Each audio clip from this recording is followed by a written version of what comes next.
Welcome, Lauren and Michael. Thank you so much for spending some time with us today. I know that you're very busy in your placements, and taking some time off work is not always very easy. So again, we're very grateful to have you here. Let's talk a bit about your placement experience. Why did you decide to do a placement at all? Yeah, so I I from like I think maybe early second year, I realized I didn't want to graduate in a year's time. Like the thought of graduating after third year was kind of scary. So I was like, I want to prolong this experience as long as possible. And I feel like after like mid second year, I was kind of getting a little complacent with my work, and I didn't want to take this on to third year. I thought, let me have a year off. It wasn't just a year off to do a placement; it was a year off. So it was going to be a placement. I applied for a year abroad. If I didn't get either, I would have just taken a gap year. So I always knew it was going to be a year off of something. Placement wise, my mentor, who did psychology a few years ago, who graduated this year, did a placement at Google during his year, and he did half year placement at Google, half year abroad in Singapore.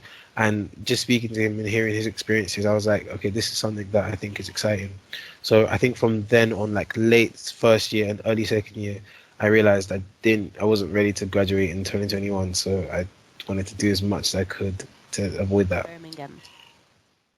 I think for me, like I said before, wanting to go into clinical psychology, experience is, really important. You can't do it without experience.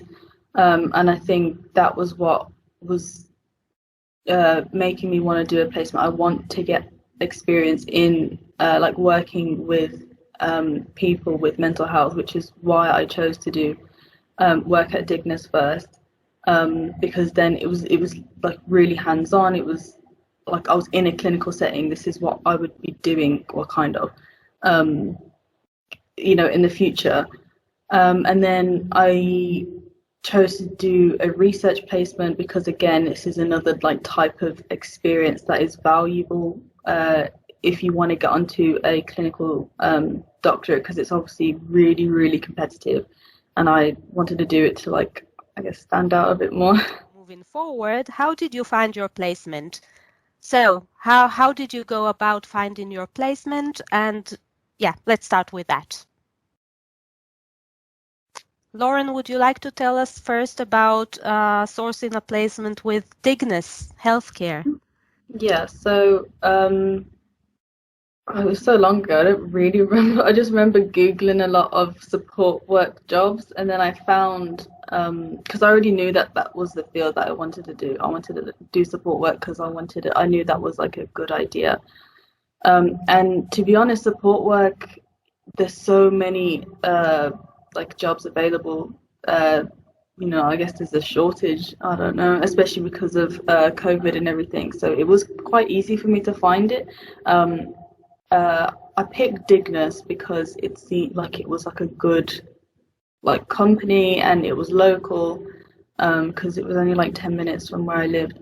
But yeah, I found their website, and then I think I just emailed the recruitment team or HR. No, I emailed HR actually, and they passed me on, blah blah. And then I had to like fill out an application. I went for an interview.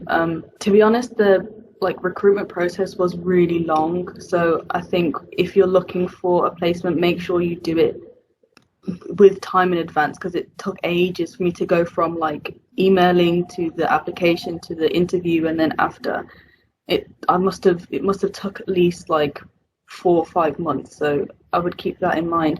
And then for the research placement, for that it was harder because there's not a lot of people who just randomly take on random students. So what I did was I went on like the website of loads of like local universities, went on to like their psychology department, and then usually there's like they have a like a tab for like like a research area that they do, and they have like lists of all of the like I guess PhD students, or like the people who do research, or the doctors and stuff. And I like emailed like 20 different people and then waited for the responses. And luckily, the one I got was the one I wanted, the one I wanted the most. And yeah, we had like a little interview. It wasn't like as formal as the other one with Dignus. It was just like, okay, so what do you want? Like, yeah, like what do you want from this, basically? And yeah, that didn't take as long as the process. I feel like because again it was remote, it was a lot easier for me to just hop on board with the with what they're doing now. But yeah, that's how I got onto my placement. Excellent. Thank you so much. This is really helpful. And Michael, what about you? Yeah, similarly, I started with Google, like I was Googling. I think I started in December of second year, but took it seriously like January, where I actually started applying. So I used Google, I used LinkedIn. If you use LinkedIn jobs, type in whatever you're looking for. So I literally just typed in placements because I was quite open because I didn't mind what the experience was in because I feel like I knew it was I wanted it to be in like technology, if possible psychology, if possible anything like marketing or sales because that's that stuff that I was doing before uni. So I was quite flexible. There's like Indeed as well. Like, there's a lot of different websites. There's also things like SEO London or like Rare Recruitment or Bright Network, which like sends you actively sends you up to date listings of jobs. But that's what I was doing like majority of for the majority of the time I was looking on LinkedIn, Google and Indeed and then using those three. But for Microsoft, it's kind of mad because so my sister worked with Microsoft a few years ago. So she had some rapport with some people and she studies philosophy at work as well. So she was doing a talk with some people in the philosophy department because I think another one of their students did a placement with Microsoft a few years back as well, and they wanted to just get some experience talking to people. So they did like a seminar, like Microsoft, like come and do a placement. By then, I'd already applied to like 50 placements. I'm not gonna lie, I've already applied to 50 placements. But because I knew my sister was going, and I think my sister had like a little 2-minute talk in it. And I said, okay, yeah, I'll come and bring like my friends just to support you. But listening in, I was like, okay, this seems cool. Like this is okay. So and by then I think I ran straight home, applied, and just kept it moving. And that was in January, like early January. So this is way after I'd gotten anything. By then, by January, I'd already received over like 30 or 40 rejections. Like I was just getting, it was literally every day rejection. We're so sorry. It's just every day. So I was just over it anyway, and focused on my year abroad because I said placements aren't for me. But yeah, Microsoft, I applied, didn't hear anything until like mid-Feb, and by mid-Feb, luckily I had Microsoft, and I was in the next round of a Nike placement as well, a placement with Nike for a year. So I had two, and I was like, whoa, like I'm in the next stage. So Microsoft was very fast. Like the minute I had my first interview with the university recruiter, it was like a half an hour interview on Teams, and we just spoke because the connection was bad as well. It was just a weird interview. We literally just chatted about like because that was around like where Corona was just beginning. So we're just talking about Corona. We're just talking about random things. And then after she's like, okay, yeah, we'll let you know. So I was like, okay, cool. Literally 10 minutes later, I got an email saying, hi, like we want to invite you to assessment center, but the only assessment centers that are available is in 2 days time or in March. And because of Corona, I said, well, I'm not risking anything. So I packed my bags and went to Reading because the assessment center was in Reading, left uni, did the assessment center for like, it was a 9 to 5 day of, I think 6 interviews, but it sounds bad, but it wasn't bad. It was more like 6 conversations. So like 6 conversations, a few like tasks, but it was quite, at the end of it, it was quite fun. Like none of it was, I'm not technological. Like it wasn't anything like science or anything. It was quite fun. And then luckily on that day, on my way back to uni, I got a call and like, yeah, I want to give you a position. So it was fast. Like it was the 1 day interview, 2 days time assessment, and then on the same day getting a call, because they wanted to get as, I think they do like 50 interns a year, so they wanted to do it as fast as possible. So that was quite fast paced. So I was happy. That's how I got Microsoft. But because I also was in like with Nike as well, and I was getting through, I think I'd already done my final interview for Nike by then. So I was like, okay, I might as well just wait to see what happens anyway. And luckily, Nike also gave me a placement, and it was like a weird thing because Nike's placements they give like one a year, like per department. Microsoft's like 50 altogether. It's one a year, so I was like, it's going to be weird to reject something that a lot of people like applied for, and they're giving it to me. It would just be weird. But yeah, I was able to like have a choice, and I like wanted to go with Microsoft because I thought logic wise, like Microsoft's technology company and Corona's happening, so I didn't think the year was going to happen anyway, and I thought Microsoft would probably have more chances of continuing because they have the equipment to do that. So I just went with my gut, and that's how I got here. That's amazing. I mean, you touched on really important points here because, it's a lengthy process and you have to face many, many rejections until you finally land the placement that you want. Sometimes you'll have to compromise as well, or face a tough decision where you have two great options or even more, and you have to just decide which one to go for, and that's not easy too, right? Because you've given up something that could have been great. But this is very similar to any work experience in the real world, right? So it's part of the process of developing your employability skills. In fact, the application process is an incredibly important part of your placement experience. And even if you don't end up doing a placement at the end, but you've engaged with the process, that's really useful to take forward when you graduate. So thank you for sharing. We do have a question from Ava. I think this is for you, Michael. Did you have to withdraw from your study abroad application? And if so, how did that go? Could you tell us a bit about that? Because you said you applied for a study abroad. So how did it go for you? Yeah, so I applied, and I can't remember like the dates, but I think I definitely got one. I was gonna go to I think it was Barcelona. It was somewhere in Spain. So I got Spain, and that was like December time. So that was confirmed. That was before anything, like any other applications. So that was confirmed. And then I think after I got the placement, I didn't do anything because like around that time, Corona started happening. So everyone just went back home. So I just kind of forgot about it. But I literally just emailed and said, hi, I'm going to go with, I got a placement, so I'm going to kind of like withdraw. And I forgot her name, but she was really cool. She was like, yeah, sure. It probably would have been cancelled anyway because of what's happening.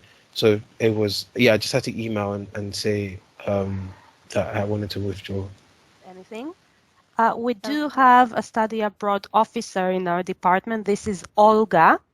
And I suppose this is the person who you contacted, Michael. Yes, you thumbs up for that. Yeah, she's really cool. Yeah. Exactly. She's really cool. She's really helpful. And Olga and I work collaboratively to support students who are doing both a placement and a study abroad term. Okay, so we do have students who do the first term as a study abroad and then the second term as a placement, or the other way around. So Olga and I need to be involved in the process in order to facilitate everything that needs facilitating. Okay. Speaking of admin, there's a lot of admin involved in placements and study abroad. Lauren and Michael know that very well, that they had to submit a lot of forms to the department and the university, and they have to record their monitoring points because they're still students with us, and also complete kind of a learning journal every now and then. So we can talk about that later on. We've got some questions here for you, which is great because it's better that students ask questions than, I ask the question that I'm interested in, because we're all here for the students. Okay, so do you have any advice for 6-month placements? They are super hard to find, and I need one for January 2020, which is so far away. I agree with you. Yeah, so maybe Lauren, you were in this position, so could you tell us a bit about that? How did you actually go about securing a placement for January? For you, it was 2021, but thinking about the next cohort. For me, because I ended my first placement, it was kind of random. I didn't think I was going to, and then I did because it was hard, and I was like, I don't want to do it anymore. I feel like for placements in like research, it's not hard to just get on whenever you want to, because they've always got something going on. It's not like you have to like come and then train at a certain time, and like it's not, you can just, I don't know, come when you want. And then for the other one, like, because it was just like a job, you can, like, if you didn't want to be there anymore, you can just quit like I did, or you can, like, in my interview I did say like I'm only here for a certain period of time, and they said that's like, as long as you inform them like you only want to be here for 6 months, they either say yes or no, like don't see why they would say no, because they know that's what they're going to do. But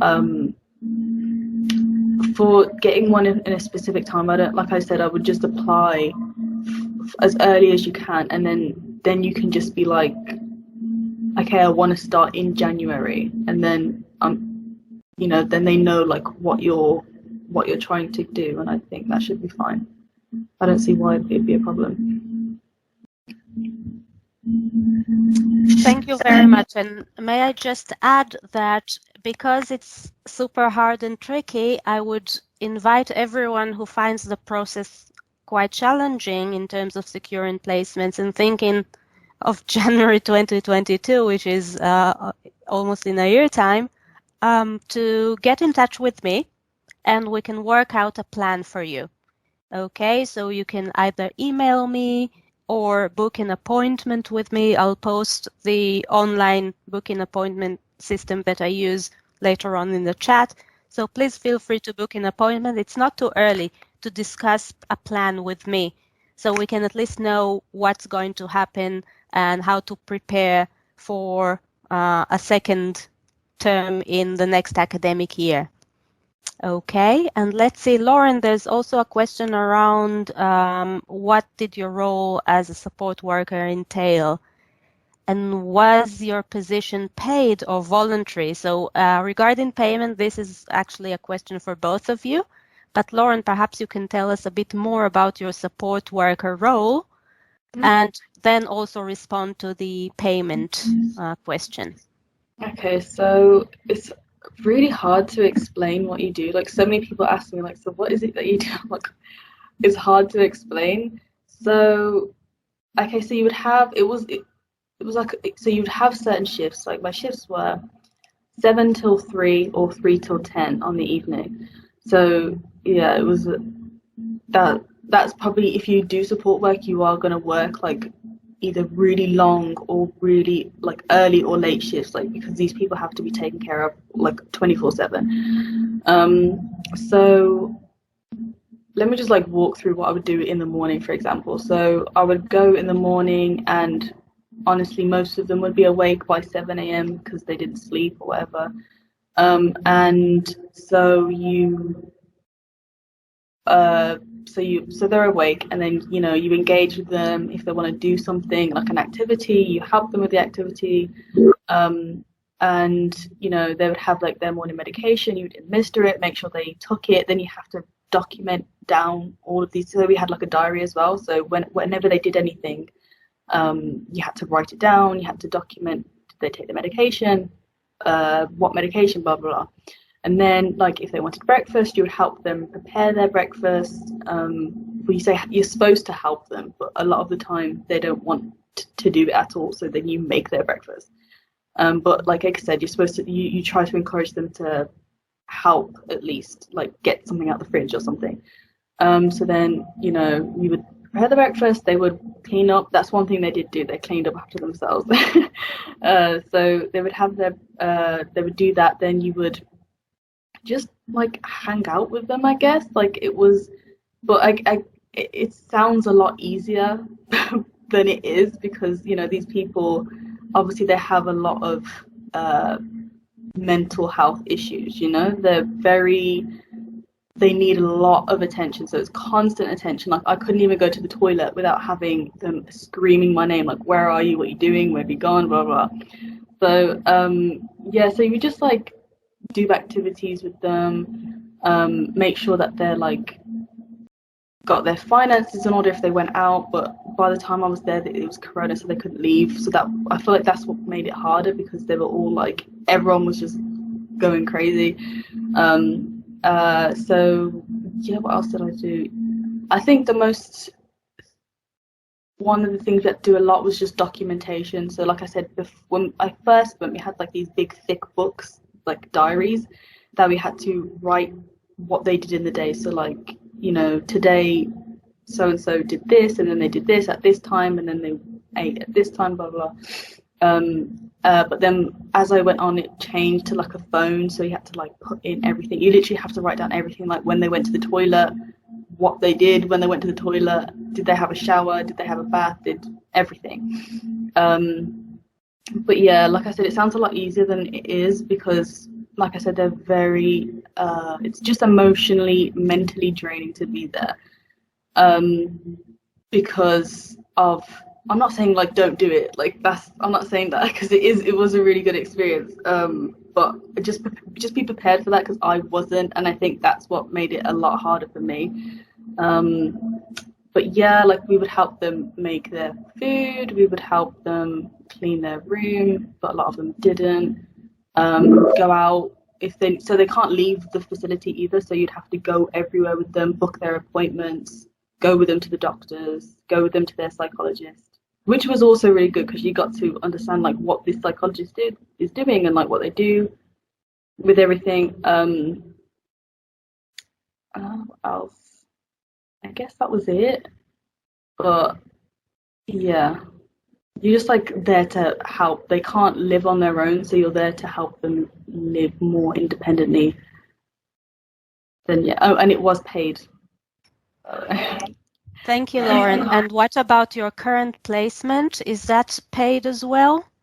No, this one's like, you're just like an intern, so you know they barely have funding for their own projects. There's no room to pay me as well. Okay, thank you. And Michael, what about your placement? Yeah, it's paid as well. Okay, very good. So as a department, we normally don't support unpaid placements. Okay. However, there are circumstances, as you can understand from Lauren's case, that we do approve unpaid placements. And that means that Lauren and I had a chat about the circumstances, and Lauren did have a paid job in the first term, and she worked incredibly long shifts as well. So she actually accumulated, I think, around 80% of the hours that she needs for the whole year in term one. Okay, she started a bit earlier than that, but she did incredibly long hours, and this is how care homes work. Unfortunately, it's really, really tough, right, on the staff members that work there. So there were circumstances there that allowed us to go ahead and approve an unpaid placement for Lauren, who demonstrated excellent resilience in her first placement. And of course, Lauren discussed the circumstances with me throughout the term, so it was easier to make this shift from one placement to the other. I think it's more about communicating what are your needs as a student, where are you at in terms of your employability plan, and then making a plan with me in order to support you in the transition from one placement to the other. So the aim is to secure a paid placement, and if that's not possible, then we will need to have a discussion about that before the department can approve that. So it's not an automatic approval. Again, Lauren, if you could tell us a bit more about what was it that made you leave the placement at Dignus, and did you just want the 6-month placement, or was there anything that stopped you from enjoying it? Yeah, okay, so the plan was for me to stay at Dignus for the full year. That was the plan. That was what I was going into. I was like, yeah, I'm going to do it for the year. I get a full year, paid, blah, blah. But, yeah, like Gatit said, it was like the hours that I was working, like some days, like I was working 15 hours from 7 in the morning till 10 p.m. Like it was, and then you'd have to go back at 7 a.m. the next morning. I was like, I can't do it. So there was that. Like I said, I think it's just a hard thing to do for 12 months. I think anywhere, like the turnover for staff, not just me not being a student, but just like in general, was all the time, like every month that 3 staff are gone, we have new 3 staff, because it's like, it's not one of those things. Personally, I would say that maybe if you're going to do it, go ahead, do it. I wouldn't say don't do it, but maybe for a full year, depending on the type of like residents you have,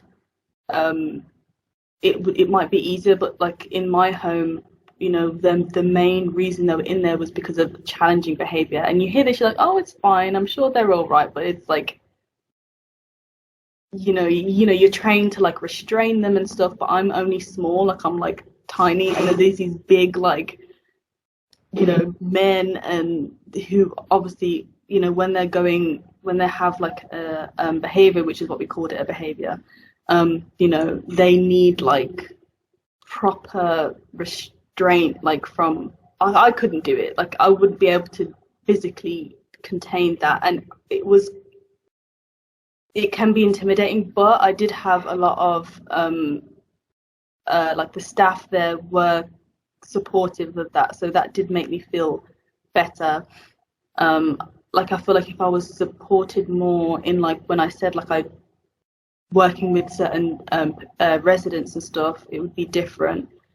And the hours, because and I do understand, because like in the like field of work, they need a lot of staff, and staff go sick, and they have to have a certain amount of people there, and you have to have a certain amount of females, certain amount of males, and so you would feel like you had to come on your day off, or you'd have to stay an extra shift after you've done 7 a.m. till 3 p.m. because just like you feel bad, like if you don't go, then there's no one to look after them, because you do form like a strong like relationship with them. Like even though I've not been there for a month, I'm still thinking like, oh, I wonder what they're doing, like like I feel like I want to go and see them or something. So it's not all bad. I'm just saying the bad things that happen. But yeah, like I said, it was like the hours, the management, and just the dealing with that challenging behavior, because it wasn't all the time, it wasn't often, but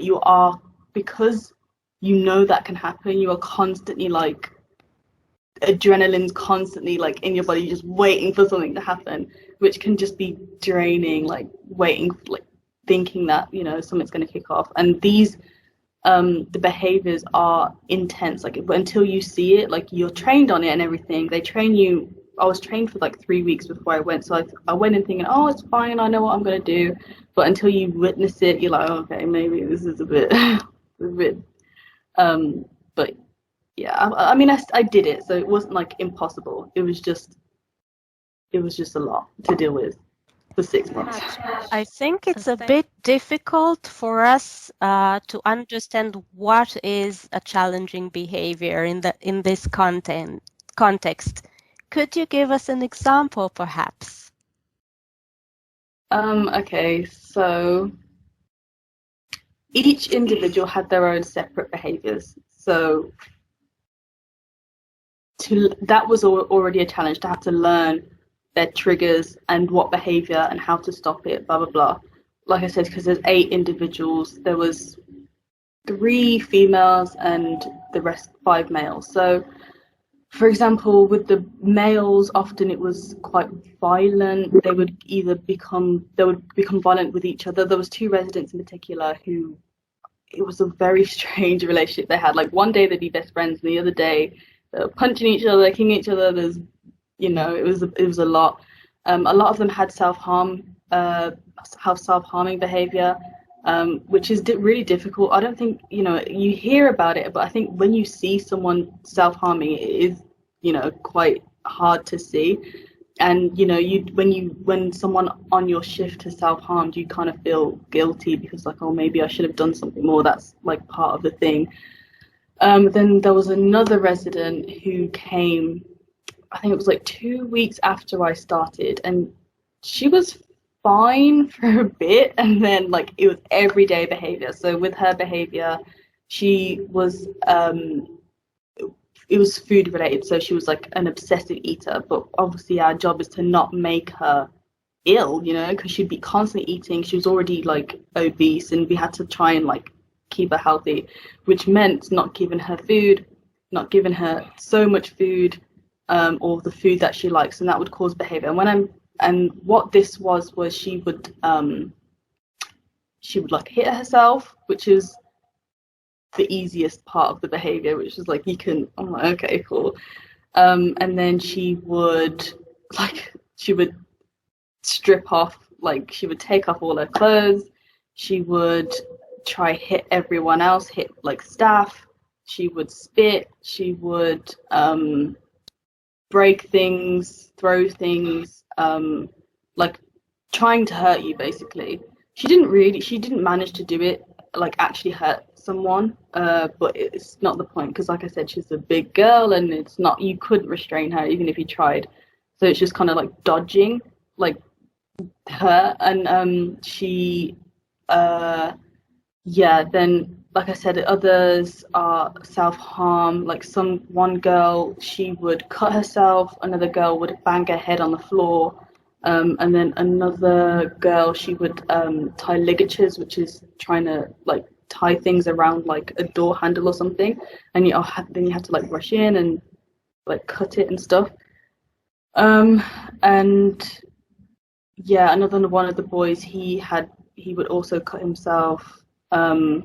But the most intimidating for me was one of the other males, because he was so big, he was so tall, and so he was fine. Like normally he was fine. I loved him, but when he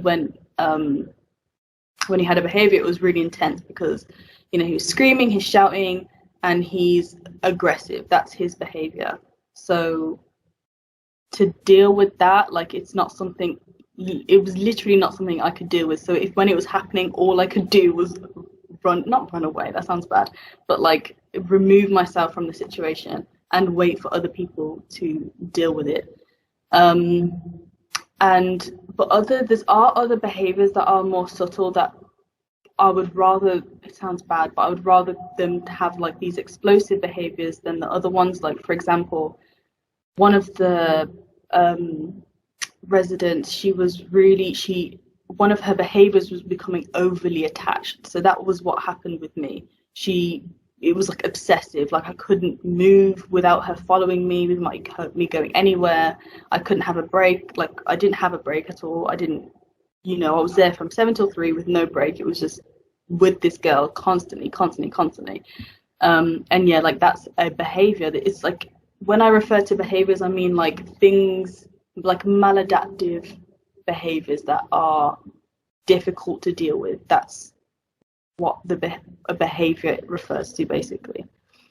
Thank you very much, Lauren. And it's really important that you share these experiences so that students who wish to go into this role or such roles will be prepared.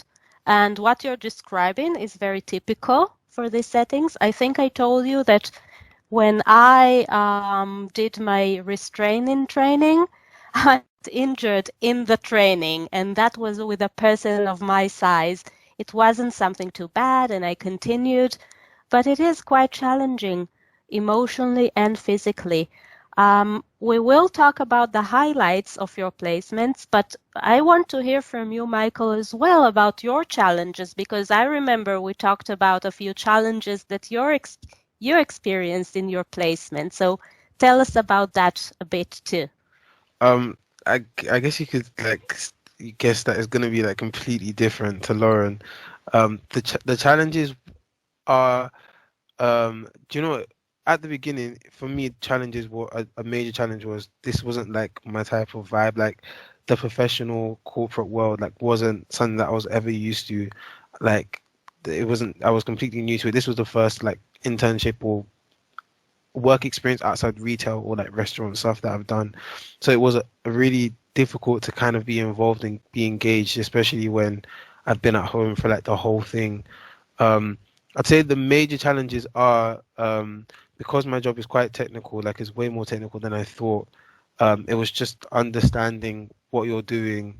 Because my job is a lot like it's predominantly customer facing, so I'm speaking to customers, and by customers, like even when I applied, I thought it was like just normal customers, like I'd be selling Surface laptops. I don't know what I was thinking. I just thought I'd sell laptops and stuff. But like, when I say customers, I'm talking about like hundreds of thousands of pounds spent worth of customers. So like yesterday, we were on a call with Manchester United selling to them. Then we were on a call with NHS.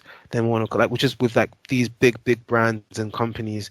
So talking to them and having to say stuff, things that I don't even understand what I'm talking about, is kind of like difficult at first. But I something that I'm getting more comfortable with and confident with. Um, Other challenges I would say because it's not just like it's a challenge and a benefit as well. There's 50 interns altogether for the whole year. So at the beginning, I think it's a benefit because there's people that I can relate to. It feels like it feels like I'm still at uni. Like in a normal year, we were all supposed to live with each other in Reading. We're all supposed to like travel together. Like 50 of us were gonna do a lot together. But being online, they've like tried to be nice and do like tea, coffee catch ups or like games nights and stuff just to keep everyone engaged. But I'd say that's also a challenge because it, although everyone's nice and I've only met a few people. Luckily, before lockdown, like a few of us just went to get like something to eat. Um, but like people are really competitive. Like it's just at the beginning, it was really difficult to like enjoy anything because you know when you can just tell some like people are talking just to be seen, like, and it's not a problem. Like I think it's something that I've learned that's normal in a lot of corporate like areas. I guess it's just to try and get the best version of you out there. I think that's good, but at the beginning it was something that I wasn't used to. I just wanted to like be friends with everyone and have fun. But so it's been there's been like politics that I haven't been involved in, luckily, but some of the other interns hearing their stories, I guess that was a challenge for them. um I'd say that yeah, those are the main challenges. Is a major another challenge as well is because we're at home and because we're interns. The interns are all split into like different departments of Microsoft. So I'm in the specialist team, but someone's in a technical team, another person's in like the marketing team, and even the sales team is split in itself. Like you're selling to small, medium, corporate businesses, then you're selling to like enterprise. Like everything is split. So me working with like if I'm being honest, like I'm a younger guy, and a lot of the people that I do like calls with are like older, like people. I just can't relate. There's not really much to relate, and they all have their banter. They all like go golfing together. Like they were I did feel like, and I'm not gonna lie, I probably still feel a little like outside. So it's kind of a challenge. It's not really a challenge, but it's just something that I'm aware of because I haven't met a lot of these people. They all have a rapport, so sometimes you can feel like the outsider, especially when the whole year's been online. But other than that, I couldn't say there's been major challenges, like nothing compared to what Lorena's going through, like nothing in comparison. But those are the things that I think were a struggle at the beginning. Well, thank you very much. I think this is a different set of challenges, but because you both had a lot of responsibility, you still have a lot of responsibility on your shoulder, whether this is about challenging behaviors or engaging with large brands and so on. So I can get how challenging this could get. But before I thank you, Lauren and Michael, there's one more question here. And this is about whether the placement experience changed your view on what you previously wanted to do or maybe further reinforced what you already wanted to do. So if you could just really quickly touch on that. I think it's just made me want to go into clinical psychology even more. I know this is the field that I want to, even though it was hard, I know that this is what I want to do because, I didn't get to talk about it, but there were a lot of rewarding parts about the job as well that I think for me is just, encouraged me to pursue it even more. So maybe I can just interrupt here for a second and ask you to perhaps say one or two sentences about the highlights of your placement. I think it's just forming these really close bonds with the residents and seeing them grow and be like when you are there for a while and then you can start like you see their like evolution because of what you're doing. Like they'd send me like cute little cards and like little letters and stuff, which is really cute and sweet. So thank you. And what about you, Michael? I'd say just meeting new people and getting to like experience like a whole different world to what I was used to. I'd say that's a highlight. Because every day I feel like there's no day that's the same. Like every day is different. Some days are really busy. Some days I don't like. I have hardly any calls. So I'd say the highlight is just the fact that it's very dynamic and it always changes and is an exciting thing to have done this year. Thank you. And Michael, is there anything that you learned in your placement so far that you think will influence your career decisions later on? Yeah, I think it kind of before this, another reason why I wanted to do placement was because I didn't know specifically what I wanted to do after uni. I've always enjoyed psychology. That's why I'm studying. Like I've always been really interested in finding out like deeper things, and that was my favorite subject in A level. But I also like even in psychology, I wasn't sure what I wanted to do with it after. So I feel like this is because I'm enjoying this now. Like this is kind of throwing like a spanner in the works because it's like okay, technology is also fun, but I really enjoy psychology. I'm going back to psychology this year in a few months, so it's kind of like just made me realize there's the options. Yeah. So thank you very much, Lauren and Michael. You've been extremely helpful, and your experiences are really valuable.